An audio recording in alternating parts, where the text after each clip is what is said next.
we'll get started. Welcome, everyone, to Keeping Neurodivergent Students Motivated, Getting Through the Winter Slump. I am your host and moderator, Kevin Organichek, and I am pleased to be joined by Amanda Morin tonight. We'll basically be moving right into the presentation, and then we'll go to an audience Q&A. If you have questions during the presentation, please put them in the chat. And during the Q&A, we'll ask you can raise your hand or unmute your mic if you have specific questions, and we'll just tackle as many as we can in the meantime, and a few that have been submitted in advance. So about me, I'm a learning specialist. I'm also the CEO of Learnfully, and before this, I was the pre-law and honors advisor at Ohio State University.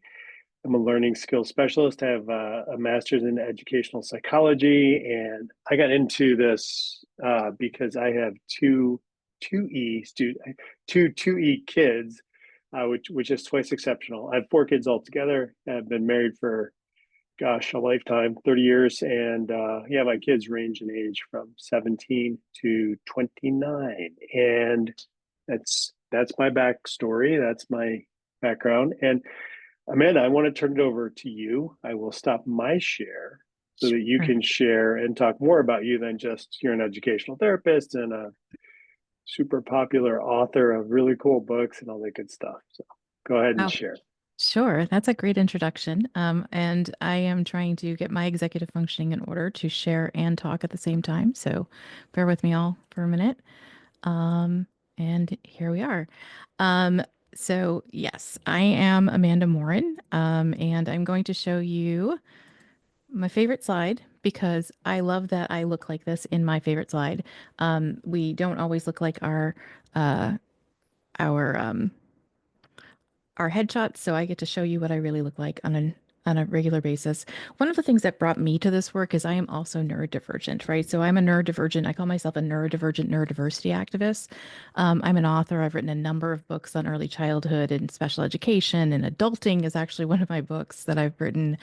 And my goal is to make sure as an educator that I'm teaching teachers and parents and students the best ways to be sort of in accessible and inclusive environments. I have a book that came out just about 2.5 weeks ago with a co-author, Emily Kircher-Morris, Neurodiversity Affirming Schools, Transforming Practices so all students feel accepted and supported. And I'm super excited that that one actually has hit the bestseller list in special education. But I also have 3 children. My children range in age from 14 to 28. And they are also twice exceptional. So we are doing this as a family. We are neurons gone wild in our house. And because I'm a teacher, I'm going to start with learning goals. I want you to walk away with some really practical things today. And again, if you have questions, if you want to drop things into the chat, I'll try and monitor all of the things at the same time. But I want to make sure that we're going to understand the connection and differences between executive function skills and motivation because they are connected, but they are also different. And I want to make sure you're gaining strategies and tools to support motivation because it is a tough time of year. Where I am today, just outside of Portland, Maine, it has been snowing all day. It is very dark. We are a little dreary, and so motivation has been lacking a little bit. And I also want to give you a roadmap, right? So I'm always going to give you a roadmap so we can keep track of where we are in our conversation. And there are 4 real milestones that we're going to hit today. The question of what is motivation, what it has to do with executive function, why do we see drops in motivation, and what strategies can we use to boost motivation? And so on our roadmap, you'll see, I'll always tell you where you are. You'll be able to see the little roadmap icon in the top corner so you can follow along and know where we're going and where we've been. So I showed you that great picture of me, right? That lovely, lovely picture of me. But I'm going to tell you another thing about me today. So this is my better picture, right? This is me. I still have all the same qualifications. I still have all the abilities from that initial slide, but I am just not feeling it, right? I will be really honest in saying I knew that this webinar was coming up. I was really excited for it. And also, I didn't have the motivation to get my slides in place until I don't know, yesterday or today. It was all in my head, but I just couldn't figure out how to get started. So there are days when we have less motivation than others. There are times where it's hard to get started. And there are times where we need to remember that regardless of whether or not our children still have the skills that we know that they have, they're not feeling it. And there's something behind that. And for me, I want to talk about it as battery level, right? So sometimes, especially in today's society, we know what it looks like when a battery is draining on a piece of electronics, right? But do we know what it looks like when it's draining on ourselves or on our kids? Do we know if it refers to social energy, our physical energy, our emotional energy, or something else? I'd love for you to drop in the chat for me where you see your battery is today. And let me know, is that your social energy? Is it your physical energy? Is it your emotional energy? Are you closer to 100% or closer to zero? I'm going to keep an eye on the chat. All right, let's see. We'll keep an eye on the chat and see what people. We have a 50%. Okay, we have a 50%. I'm at about 75%, and some of that battery was rejuvenated by caffeine not too long ago. But think about where your battery level is and how you can engage with where your battery is and what other things you have to sort of close out of in order to be present and motivated to be here today. We're seeing like 30% physical and emotional. That's valid. I appreciate it. And also, I think it's worth figuring out other ways we can talk about our battery, right? When we talk about our battery, there are other things you can do this check, right? How are you currently feeling? Are you feeling great? Are you feeling okay? Are you struggling? Are you feeling good? Are you meh? That's my husband's favorite. He loves this one when I ask this question. He's like, meh. Or are you totally empty? Right. And what do you do when your battery gets to those places so you can regain some motivation and energy? So, does this change your answer at all? I'm just gonna keep an eye on the chat. I appreciate everybody who's joining, and you don't actually have to be answering the questions, but I just want to give you an opportunity to interact. And if you don't have a way to interact in that and you want to give me a word, if you can't gauge where your battery is at, do you have a word for how your energy level is today?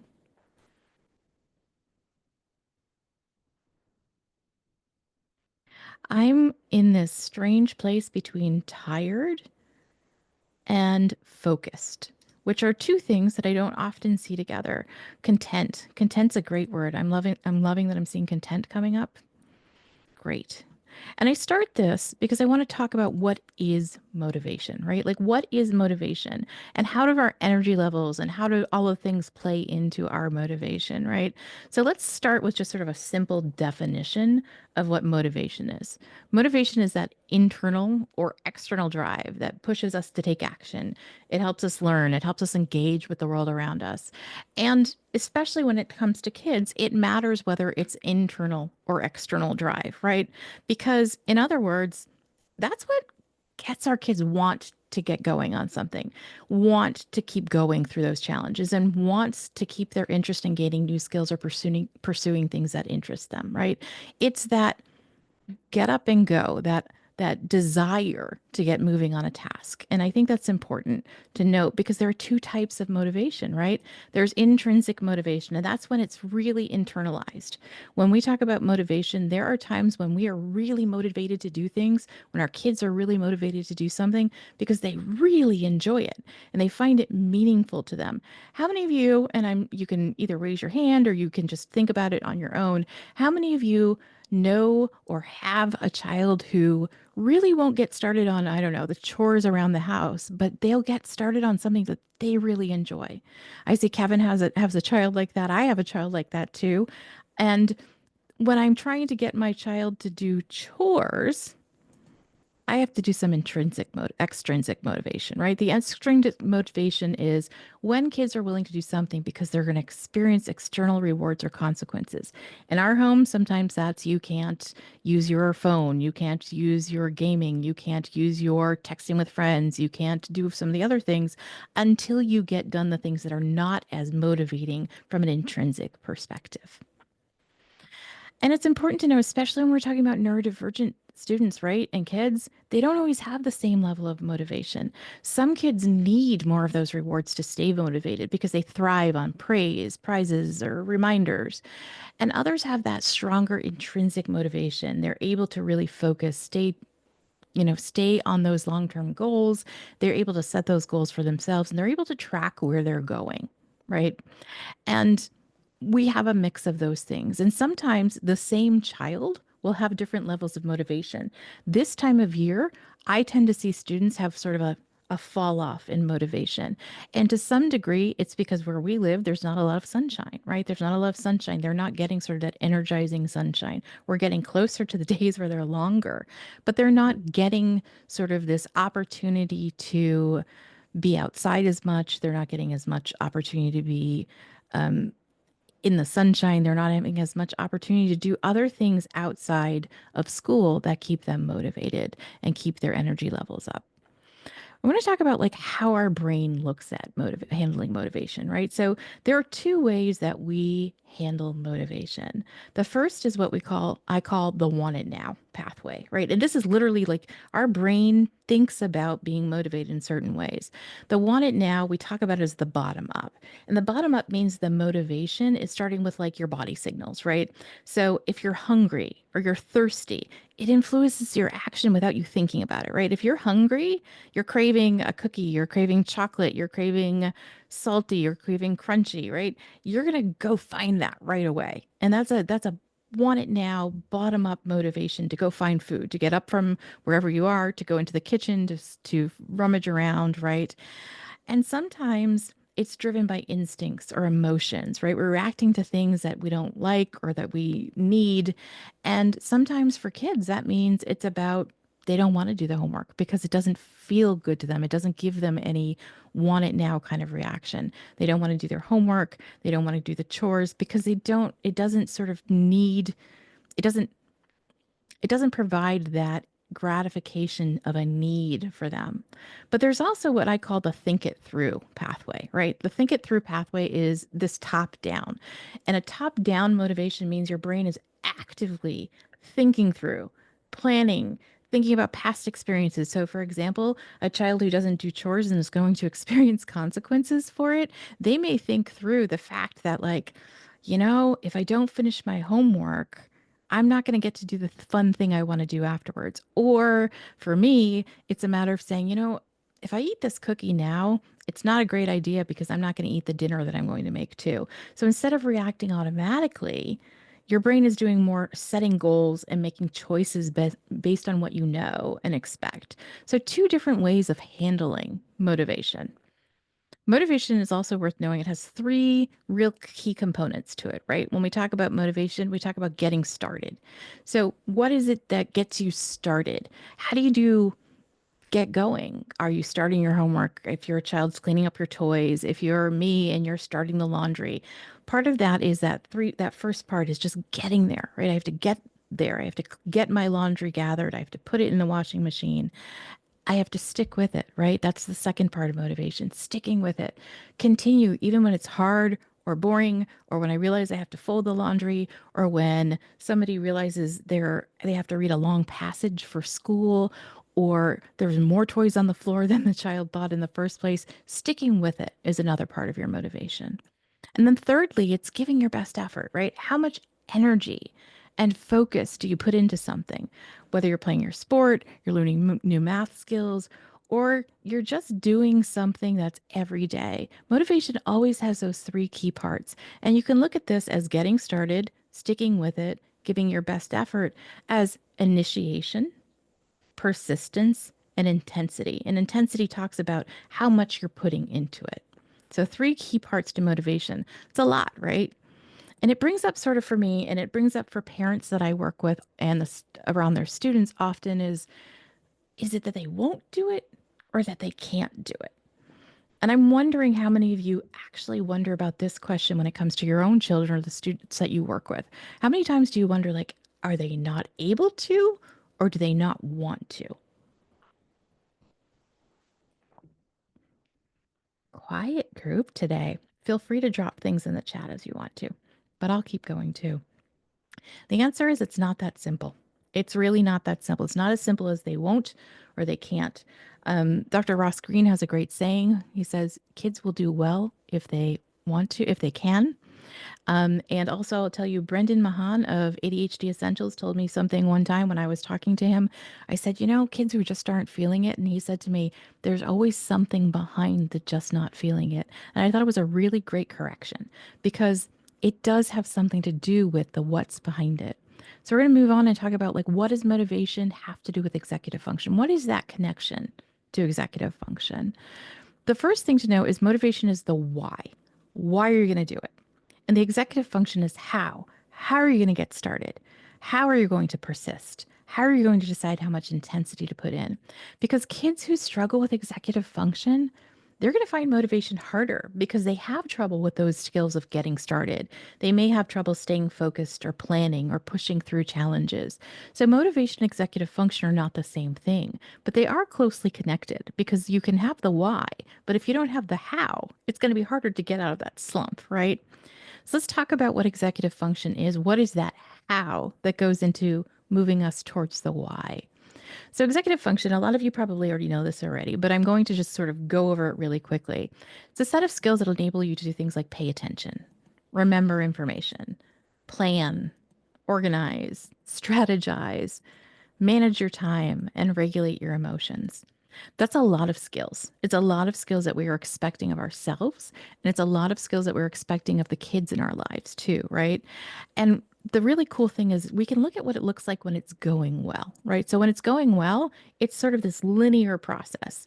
You can, a student or a kid or a you can analyze, okay, what needs to be done here? And then they can plan, how am I going to handle what needs to be done here? And then you get organized. All right, what are the steps I need to break this plan down into action? And then maybe you can estimate how much time is needed. How much is it going to take to carry out this plan? How much time should I set aside? And then looking at all the external factors, you can adjust and then you can get started and finish the task. There is sometimes a breakdown in one or more of these linear things, right? So, for example, in my house, I mentioned that we're neurons gone wild in some ways, right? In my house, I'm very good about like when I'm ready to walk out the door, I'm ready to walk out the door. But if I say to any of my children, are you ready to go? They'll say, yes, I just have to put on my shoes, brush my teeth, grab my backpack. And my answer to that is so you're not ready to go. You're not organized yet, right? You have your plan, but you're not organized yet. And maybe they haven't estimated the amount of time that's needed. I do what I call, especially when I go to the airport, I do things like what I call airport math. I've planned backwards to think through what I need to do from the time I need to be there to sort of planning backwards. Teaching kids those skills to plan backwards, it helps them realize that they can do it. And so we have to start thinking about where is that breakdown happening. But I want to look at like the small steps because it's not actually as simple as that, right? Some of these pieces of executive function is a flexible thinking, right? What do you do when an obstacle comes up? How do you see a different perspective? How do you see a new way to approach something? If, for example, there's a traffic detour, how do you change your plans to make sure you're still going to get there on time? If, for example, the math problem that your child is trying to solve, if it doesn't work the first way, do they know how to be flexible and change their approach? That's one of the pieces of executive functioning. And that planning, right? It helps you organize the steps to achieve the goal.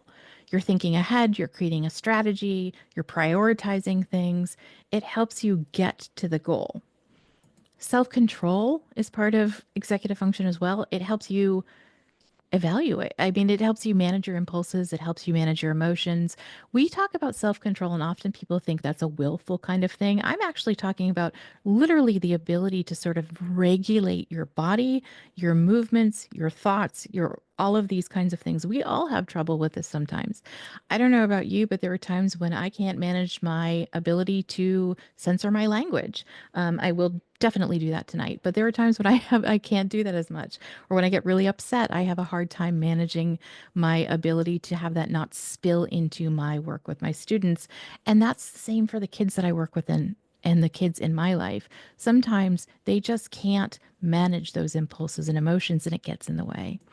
Self-monitoring is another piece, right? Self-monitoring is that ability to know how well you're doing. And neurodivergent kids often have difficulty knowing how well they're doing. They think they're doing great or they think they're doing poorly, but they don't have that nuance in between. That's not true for all neurodivergent kids, but I'm saying oftentimes we see kids who say, I've got this. And then when they get the assignment back, they're like, oh, I didn't actually got this. I didn't have it the way I thought I did. So self-monitoring is a really important skill, and it can affect motivation because when a paper comes back or a grade comes back and it's not what a child expected, it may affect their ability to be motivated to try the next time.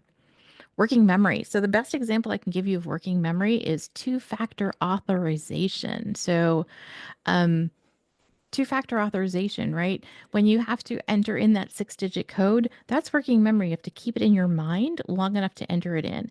Thank goodness that we have systems that will allow us to say, please use that code from text message because it takes some load off that piece of executive functioning. We also have time management as an executive functioning skill. The ability to organize, right? The schedules, tasks, time, remaining patient. Time management is a really important executive functioning skill too. Organization. And this one I really want to be clear about. It's not just about keeping things organized in your spaces. It is also about keeping things organized in your mind. You probably know a child or have a child who can tell a great story, but they can't write it down on paper. Or you may have a child who can write down a great story on paper, but they can't tell it back to you. It's a matter of getting those thoughts together in an orderly way and getting them sort of where they need to go and the pieces together. That's a lot. That's a lot of work, right? That's a lot of work. It's a lot of work for us as adults, and it's definitely a lot of work for us as for the students and kids in our lives. So I'm going to say we need to take a quick brain break just to process that. And one of the ways you can do that is this 30-second thing. As you watch this expand, you could inhale and exhale and then pause. We'll do it one more time as it goes through. You can inhale,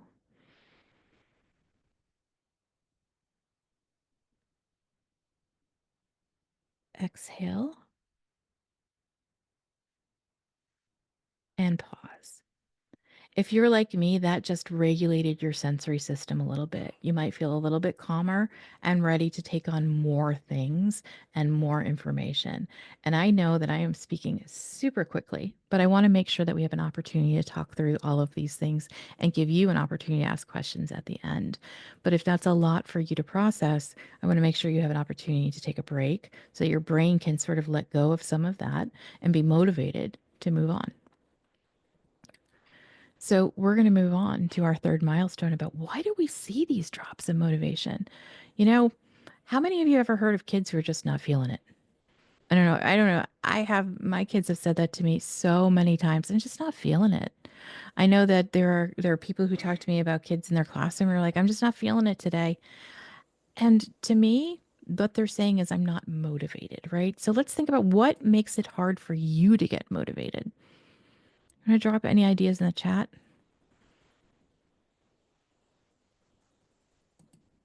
What makes it hard for you to get motivated?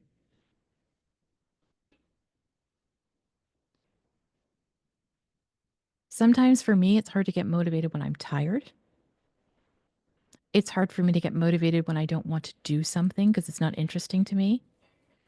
Sometimes the weather can make it hard for you to get motivated. Sometimes it might be, I don't know who I'm going to be spending time with, and that's overwhelming to me. So it's hard for me to get motivated to sort of go out into the world and go to the next conference or something like that. Sometimes there's too much going on and I can't figure out where to start, and that makes it hard for me to get motivated. There are a lot of challenges that come up for our kids, right? There are a lot of challenges that come up. And also, I would say that today's world really requires us to focus on tasks that don't give us immediate rewards, right? And it can be challenging not to see the rewards of your efforts right away. And that can be a real challenge to motivation for a lot of kids if they have to wait to see the end result of their work. But there are other things that can influence motivation too, right? Lack of interest or lack of relevance. Kids are much more motivated when they see the purpose behind what they're doing. What's the why? If something feels boring, if something seems sort of unimportant or they feel disconnected from it, they may resist engaging. And I see that Nevada, I don't know if it's Nevada or Nevada, says that it's hard to get motivated when they don't see how it relates to the much broader thing. That's the relevance component of things. It's an issue with students too. They don't see the relevance of it, and they may not feel motivated to do it if they don't understand the relevance of it, right? Sometimes kids are feeling a fear of making a mistake or making or failing, right? Especially neurodivergent kids who have had failure and experienced it often, they may worry about making mistakes. They may avoid tasks altogether because they don't want to. They may worry that it's not going to be good enough because when they've experienced those repeated failures, they may stop trying. They may say, I can't do this. For example, the child who wants to write a story but erases every sentence because that sentence isn't quite good enough yet, they may avoid going forward. Sometimes it's about the lack of autonomy or the overuse of external rewards. A lot of our kids are really, really smart and they see through sort of that reward system. They don't see that it's actually helping them understand why to move forward. When there are sometimes when there are too many rules or those restrictions or demands, they may feel powerless or that they don't have any control over the situation. So when they're motivated by just the stickers and the praise and all of those kinds of things, they may not develop that intrinsic motivation, that reason to do it on their own. We also see like mental health and fatigue or overload. And somebody in the chat did mention overload. That's another reason that motivation can drop, right? And this time of year, we may be seeing a lot of overload in our students. They've been doing this for a number of months now. They may be really tired. They may see the demands of the work increasing, and that can be overloading for them, both sensory wise and information wise. So a couple of the mental health things, anxiety and depression can really impact motivation. It can make things feel very overwhelming or draining. And I think as adults, we've experienced that, but it's worth knowing that our students may experience that too. If there are things that are worrying them, if there are things that are making them feel down, that may impact their motivation because everything feels overwhelming or they feel drained. Their battery is really low. Also, let's not underestimate when you're tired, when you're hungry, when there's too much going on around you, like lights and noise and bright lights or lots of information, it can make it really hard to focus. And that overload can make it really hard to get moving. It can really hard to start initiating that task, which is part of that motivation component of things. I'm going to take a pause.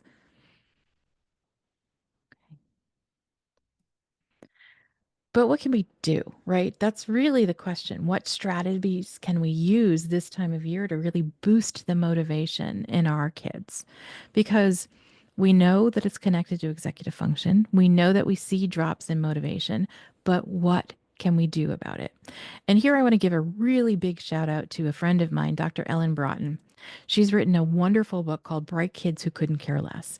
And it's a book sort of all about this. We have these great, brilliant, smart kids, but they don't seem to care. Why is that? And so Ellen, who I call her Ellen because she's a friend of mine, Ellen suggests asking a series of questions.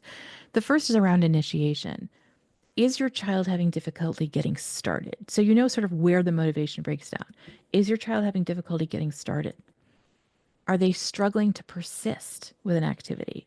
So they can get started, but once they get there, they just can't keep going.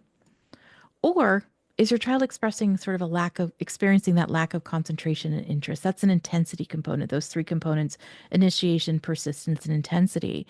There are, it can break down in any of those places. You can have a child who's really getting good at getting started. They're really good at keeping going, but then they kind of lose that concentration and interest. And so the intensity goes down. You might have a child who just doesn't know where to get started, but if you give them a little help getting started, they keep going and they do it with the concentration and interest that you would expect. Or you might have a kid who really got going and then just doesn't know how to keep going, doesn't know how to stick with it. So let's talk about some ways that we can help them in all three of these areas. How to help them get started. You can break things into smaller steps. How many of you do that on your own? I do that all the time. I am constantly telling myself, okay, if I look at this big thing, all right, all I have to do is start by putting the laundry in the basket. Because those large tasks can feel really overwhelming. When we break them down into these tiny, manageable steps, so kids know exactly where to start, it can be a lot easier. So, for example, if you say to a child, you need to clean your room, that can be super overwhelming. What does that look like? What does that mean? Where do I start? So, in our house, usually I'll say, can you go into your room and look at the bottom? Can you look at the floor and see if there's stuff on the floor? Um, and that's the where we start looking at the floor. And then it's like, okay, pick up the things that don't belong on the floor. That's the next step. And then sometimes with younger kids, you can use picture checklists, right? Show them what it might look like to have a clean room. If you have pictures of what it looks like when it's clean, they can compare it. But you can also use step-by-step lists for kids. You can use visual, written checklists to get started on a task. What is the first thing I need to do here? What is the next thing I need to do here? Right? So that's another way to do it. You can give them a warm up task. Sometimes just like that one thing to get moving can help sort of jumpstart that motivation. What is that warm up task? Okay, all right, we're going to get ready to do your homework. Why don't you find all of the materials you're going to need? Grab a pencil, grab a piece of paper, grab yourself a drink, grab yourself a snack, and now we're going to get going. That's that warm up task. You can also offer a starting cue. What's your signal? What is the signal always? That means we're going to get started here. It could be a countdown, a silly song. It could be a timer. It could be you have a visual cue for your child. Something that says now's the time to get started is helpful for a lot of kids. Or the just try it rule. Just try it rule. A lot of people use the just try it rule in things like, just try this piece of this new kind of food, or just try this one thing. But you can use it for just trying the task. If kids are really struggling and saying like, I don't think I can do this, set a timer and say, okay, you know what? Let's see how much you can get done in 5 minutes. Oftentimes, once the timer goes off, I have a lot of students who are like, can you set the timer for another 5 minutes? I want to keep going. And I love that when that happens. But for kids who that doesn't work for, we do a first then approach, right? So oftentimes it'll be like, okay, first you're going to do your math homework, then you're going to take a break. Or sometimes it might be first you're going to do the first math problem, and then we're going to look at your work together, and then we'll move on to the next thing. Explain what comes after that task in a way that motivates so that they know that you're able to stick with it and persist. So let's talk about persistence. How do you help kids stick with it? Make tasks feel achievable. We all want to feel like we're going to succeed, right? Those small, manageable steps. I reward myself when I've got that laundry all the way over to the washing machine. Hooray for me. I made it. I made it there. I don't know what the reward is, even if it's just like a little happy dance for myself. But what is the way that we can make tasks feel achievable to kids? Remind them those steps are manageable. So each part of the way, they're seeing their success, right? They're seeing their success along the way. And then that involves using sort of encouraging language, right? Like the phrases that build resilience. And the phrases that build resilience aren't the phrases like good job. They're things like praising effort. They're celebrating progress. So things like saying, wow, I'm really impressed that you got all your stuff together and you're sitting down at the table yourself to start your homework. You're praising the effort. You're celebrating progress by saying, you're halfway done with that math paper already. I'm amazed. I didn't even have to ask anything. You're celebrating the progress, right? Praising effort and celebrating progress helps kids stick with it because it says, I see how hard you're trying and I see how well it's paying out. You can use a timer to build stamina. Again, a timer is a really great tool. A short timer just to say, like, keep working till it rings, keep working till it rings. And it's not about the output, it's about the persistence. Because even if it's not what you would expect the output to be, you can say, but you stuck with it. You can gamify tasks, right? You can say, like, I think gamifying is really an interesting way. If you think about things like Duolingo is a great one. It gamifies. As long as you keep going for a number of days, you get badges and things like that. You can do some sort of like in-person gamifying too. And that helps when you're using hands-on experiences, when you're connecting learning to kids' interests, to be able to say, we can do this because there's going to be something, celebratory when you get to a certain point of it. And also, you can let them struggle a little. Helping kids stick with it sometimes means you have to do what's called productive struggle. Productive struggle means you're allowing them to work through challenges without pushing them to do something that you know that they're not going to be able to do. So you allow them to work through challenges and you're available to them when they get completely stuck. But that productive struggle is important so that they don't think you're going to jump in and save them before they actually need the support. And lastly, with sticking to it, you have to be a role model, right? Show your own motivation when you can. Talk about it when you can. Talk about how proud you are that you got the laundry done. You may notice that I probably have laundry that I'm supposed to be doing right now, but I'm not doing. I'm trying to motivate myself to get that laundry done by talking about it to you tonight. There's sort of an accountability component there. But when I get that laundry to the washing machine, I get it from the washing machine to the dryer, I fold it and I put it away, you can be sure that I'm going to talk about it. I'm going to demonstrate that I persevered. I'm going to talk about how the task wasn't something I really wanted to do, but that I started it, I stuck with it, and I did it, right? With the intensity that it deserved. Being that role model really matters. You can also help build focus and stamina, that intensity component of it. And it starts by reducing the overwhelm, right? Sometimes kids freeze because they don't know where to go. Sometimes you will hear this as analysis paralysis, right? They don't know how to analyze the task and get started. If you help them relax by doing some of that deep breathing or doing a quick stretch or whatever, you can get them sort of out of their own minds to reduce that overwhelm so you can build that focus for them and help them get moving. Build in those brain breaks, those brain breaks. If kids are getting fidgety or distracted, let them move. Let them move between tasks. I have a student who thinks better when he moves. And so oftentimes we'll be working together and he'll just be doing laps around my office. That's fine with me. It's a brain break. As long as he can indicate that he's paying attention and he's doing what we've planned on doing together, that works. Brain breaks actually help kids change their focus. There are some really interesting studies around exercise that have said that, when you build in 10 minutes of exercise, this particular study found that with 10 minutes of exercise, students were able to learn vocabulary words like 10%, 10 to 20% more vocabulary words if they had that exercise break in between than kids who didn't have that exercise break in between. So it's like a really good way to say you have to move, you have to get moving, and you have to give your brain a break. Creating a focus friendly environment. This is harder than it sounds. Before all of you hopped on, Kevin and I were talking a little bit about my background here. This is my office. This is my focus friendly environment. It is put together the way I need it to be. Because I have sensory issues, I can control the lights the way I need it to be. It's quiet in here, so I don't need noise canceling headphones. It's not cluttered except for my desk, which you can't see, which is completely cluttered. I turn off unnecessary notifications. I have a fidget with me. You might be hearing it. I have a fidget because it helps me focus too. This is my focus friendly environment. Offering choices and control, letting kids decide how they complete the task. So for example, and that is my timer telling me I need to to give some time for questions. I'm almost ready to do that.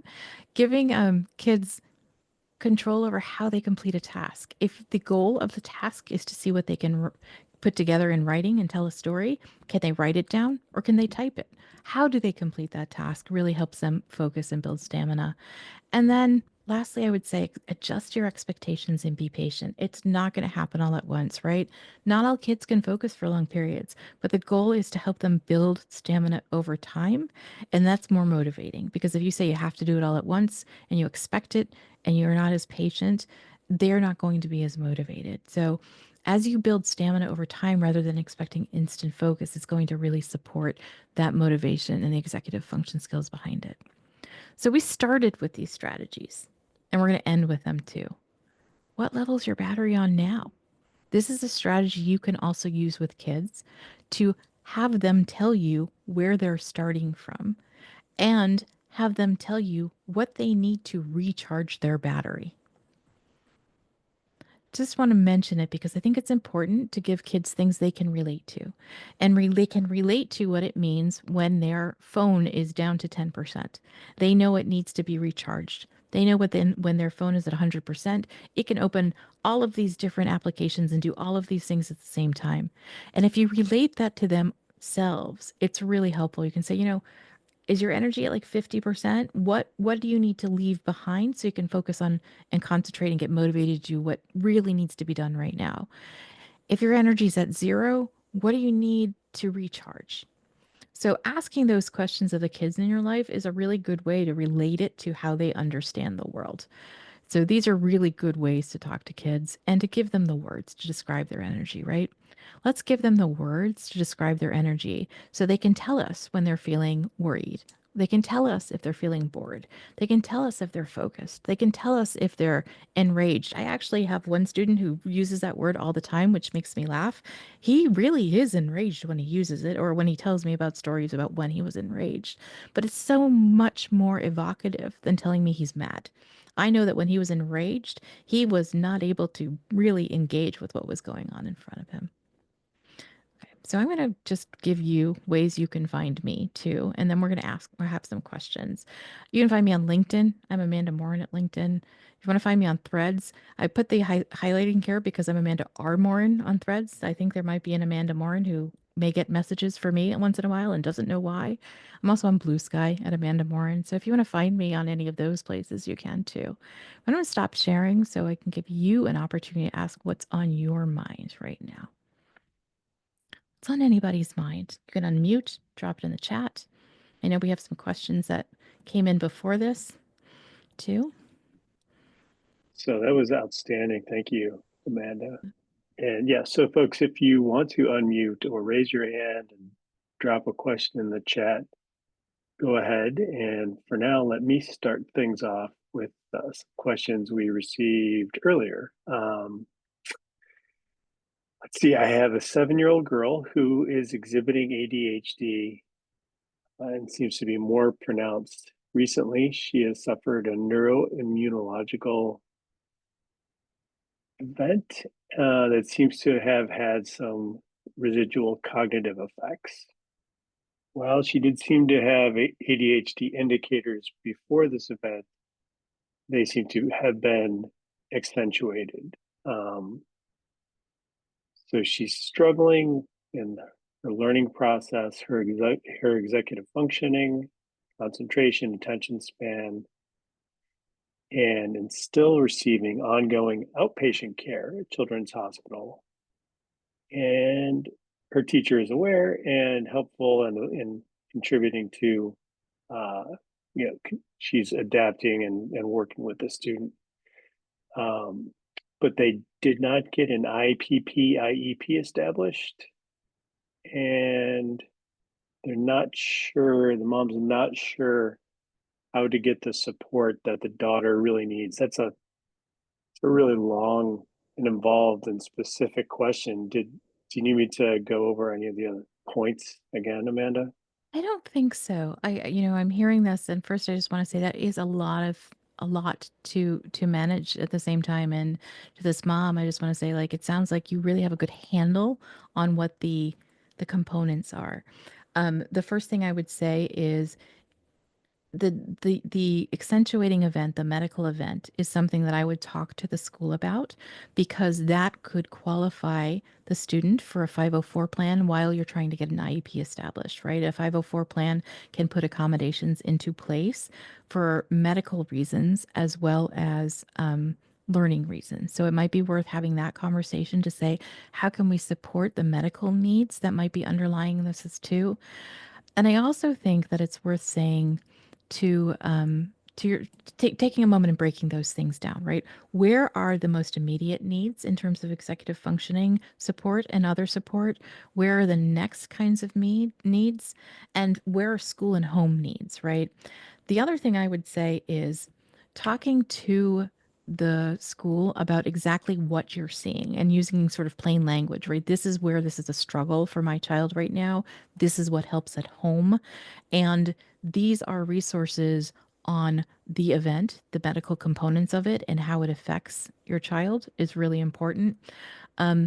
The other thing I would say is continue to put scheduling in place, right? Those visual checklists, those things like that, and have some continuity between home and school is going to be a really important thing to do. And I think to say to the school, right now we're trying to provide as much support as we can. And that may look like visual supports. It may look like checklists. It may look like repeating directions. And the more you can talk about what works and what you've tried that hasn't worked, the more you can come up with plans together with the school. I would recommend, providing as many resources as you can about the specific condition, just so they can understand more. I would recommend that they have ideas of what accommodations can look like at that age. And I think it's important to have the conversation again about an IEP and say a student who is missing school on a regular basis because of the medical needs is going to need an IEP to transition back into a school program too. Definitely. Yeah, that's a great recommendation about the 504. Yeah. In the meantime, another question is, why do you think it seems like this situation, like this, like students being demotivated and having difficulty focusing on projects and things, particularly in the winter? Why do you think that is? It seems like it's um, a bigger issue now than it used to be. So is that just us thinking that it's a bigger issue, or is it a bigger issue? I mean, I think from what I'm hearing from everybody, it does seem to be a bigger issue. I think when we think about it, it's a comparative issue to some degree, right? Because we're comparing it to our own experience too. There is, that immediate gratification component of things. A lot of students who are used to for example, like think about television. When I was a child, like it came on when it came on and you had to wait for it. My kids truly don't understand that because they have streaming services. They can get it right when they need it, right? That kind of a thing. There's overload. We are taking in more information. I read some statistics saying we are taking in more information in a day than our ancestors took in their whole lives. That's a lot of information that kids are trying to filter through on a regular basis.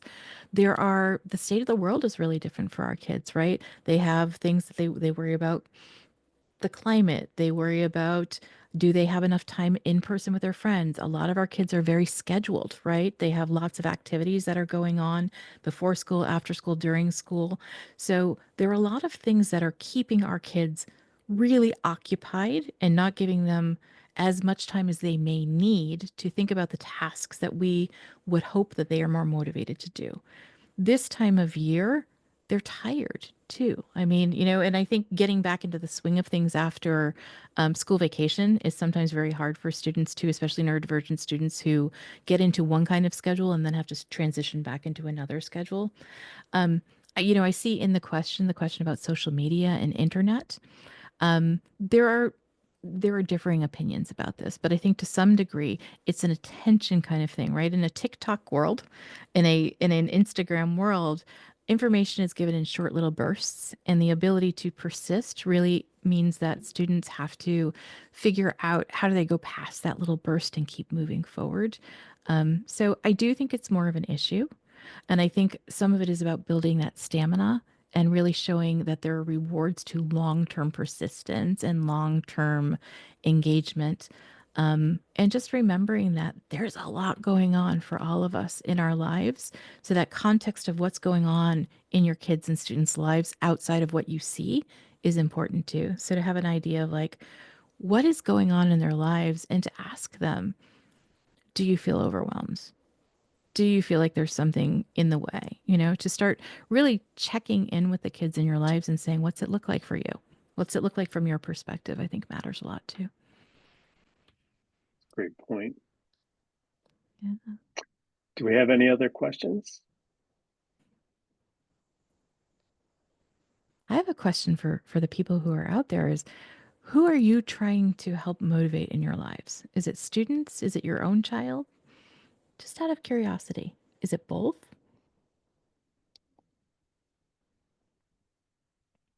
I'll start. I'll say Yeah. it's my own child, right? Same. Same. He's Yeah. in he's senior. He's in the second half of senior year, so he's going through the senior slump. It's just like getting Yeah. to school is can be difficult at this point. Yeah.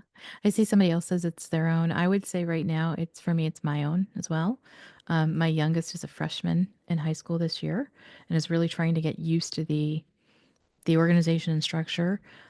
Did really well for a while and then sort of like we've been looking at the grades and there are zeros and there are things like that. And so getting him motivated to understand that it matters in the long run has been something for us to work on. He's got the ability. He doesn't necessarily have the interest or the persistence. So we're working on that. I see somebody is saying that mostly students who are demoralized by the news headlines and are skeptical about the value of education. I think that is a really important point to note. Like the world around us is feeling chaotic for a lot of kids, and I think that demoralized component of things is really important. Giving students sometimes the space to talk about what it is that makes them feel unmotivated or like things don't matter is important because I think we need to give them the opportunity to validate that they feel that way, and then to ask them what it is they want to do with the rest of their lives, right? Because if you can ask them what they want to do with the rest of their lives, you can say, okay, you know what? Here's where you want to get to. Here's where you are now. Let's think about all the things that you have to do along the way to get there. Some of them you're not going to want to do, and some of them you're going to want to do. But sometimes you have to do the things you don't want to do to get to where you want to get to. And so that, especially with twice exceptional kids, that's a really good conversation to have because they can see, yeah, there are things I don't want to do, but it's going to help me get to where I want to go. And I think the component of the value of education, it's really about reframing. It's not the education component, it's the critical thinking you develop. It's the skills you develop of how to become a learner and take charge of your own learning. For me, I've had to reframe over time that as a teacher, I'm a guide. I'm not an imparter of information. I'm a guide in teaching kids how they can learn to get information and make sense of that information. But I think it's a really good point to make too. Yeah. Terrific. Any other questions? Any things that you want to share about how you motivate students or kids? Either Kevin or our audience, anybody? Yeah, well, I definitely use some of the tactics that you tried. So the 2-minute rule, I don't know if you're familiar with that, but that can be powerful because we don't really realize how much we could get done in that small amount of time unless we try it. And then once you try it, it can become sort of habit forming in a good way. Uh, Breaking things down into the smaller steps is massively important because I feel like not just my students, but friends of the family, like they they get stuck, they get overwhelmed. That overwhelmed thing that you talked about, you get overwhelmed by thinking of the length of the project and what it will take, and then external stressors will come in, like, but they also have a test in a different class, and it all together sort of becomes too much to get started. So just, yeah, the whole like journey of 1,000 miles starts with a single step, like moving in that direction, quantifying the steps, and then like celebrating the effort that it goes into completing a step without sort of patronizing your kid or your student. I think that's been big. um yeah, that's definitely, those are some of the key things that I've used with my Yeah. own kids and with students. I often will have students sort of break down the steps and we'll write them out on index cards so they can line out the index cards. And then when they finish the step on one of the index cards, they can just take it out of the rotation. So they can literally see as those steps disappear over time, which is super helpful. I think it helps me. I do things like I have sticky notes all over and I can pull down a sticky note. I feel much better. In our house, I also mentioned the calendars are really a big way of doing this too. We have a saying in our house: if it's not on the calendar, it doesn't exist, because we forget about it. We don't get motivated to like figure out what's happening next. So calendars are really important in our home. Um, and it's a good thing for students to use too, so they can put deadlines and see from today to the end how much time they have, and they can work backwards from there as well. It's that untangling. Yeah, a couple of things that people, I think, maybe they underestimate, and that is the importance of sleep, the importance of like just a decent diet, um, and the importance of, yeah, just downtime. So I think you mentioned all of those things, but a lot of schools either haven't acknowledged or they just haven't figured out the whole sleep thing about teenagers. And there's tons and tons of research now, so there's really no excuse. But yeah, but make sure your kids or your students are getting 8 to 10. I mean, teenagers need more than 8 hours of Yeah. sleep, and uh, it's so important. And as is diet, like just having breakfast is so important Yeah. on a very basic level when it comes to motivation and getting things started, for sure. What And else? I Any think, other? yep, I'm Go ahead. sorry. No, I was No, just I was gonna actually just put it out there to you. Yeah, I would think with the sleep thing too, a lot of times parents will say to me they can't get to sleep because they've done all of these activities and then they have homework still and they're struggling with the homework. And oftentimes that's when I will, ask them, have they had a conversation with the teachers in school about the expectation of how long that homework should take so that that's something that I think teachers can share with parents and parents can ask of teachers to figure out, is your child or students taking so much longer that they're not actually getting the sleep that they need? Because then some of those adjustments can maybe be made. But definitely teenagers need more sleep than I think they get.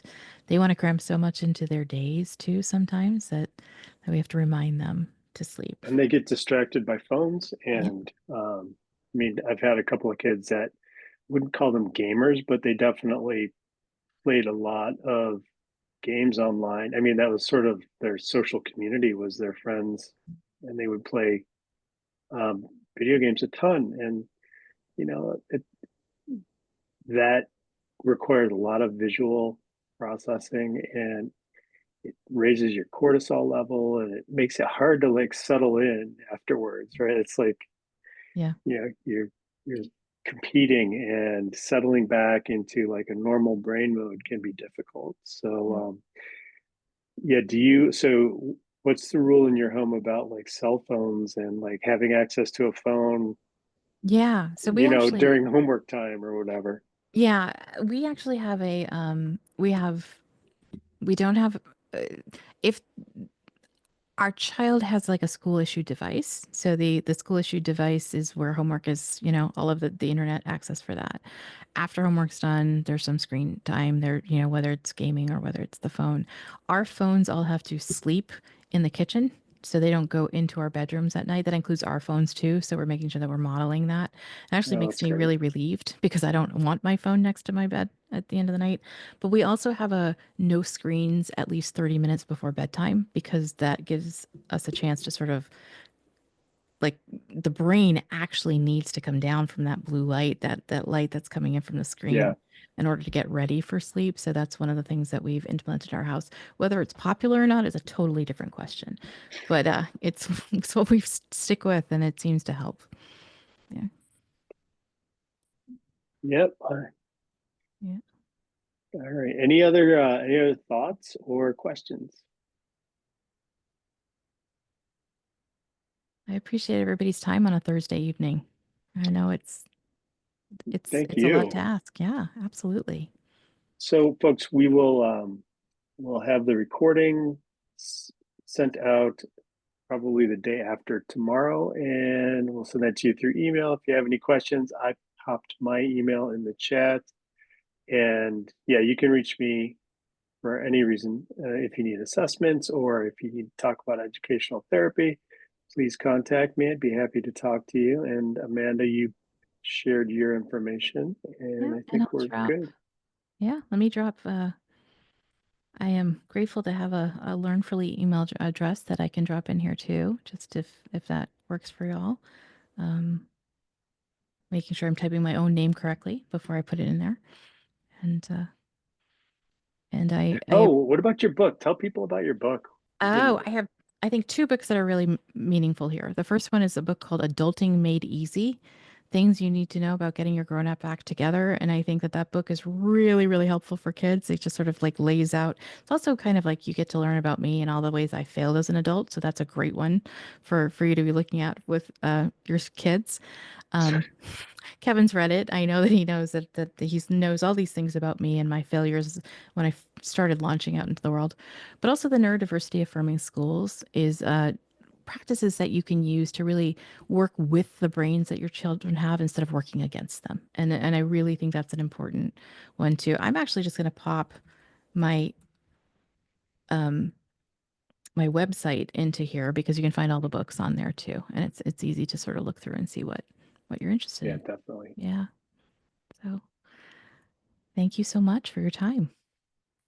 All right. Well, thanks everyone. Have a great evening, and we'll be back in touch with more events